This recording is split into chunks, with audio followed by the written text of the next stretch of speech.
কেমন আছেন সবাই? আশা করি ভালো আছেন।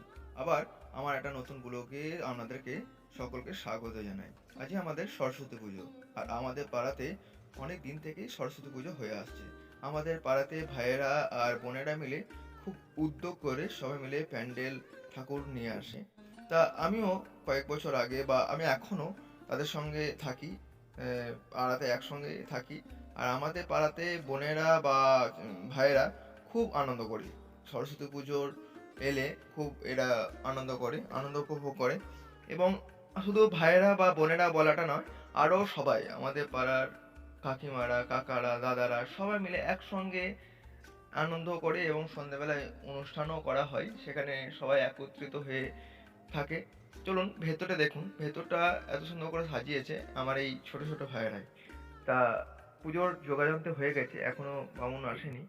আর ভাইয়েরা বা ছোট বোনেরা, বোনেরা আরো ছোট, যারা খুব ছোট হয়ে আছে, তারা পুষ্পাঞ্জলি দেওয়ার জন্য উপোস করে আছে, কিন্তু এখনো বামুন আসেনি।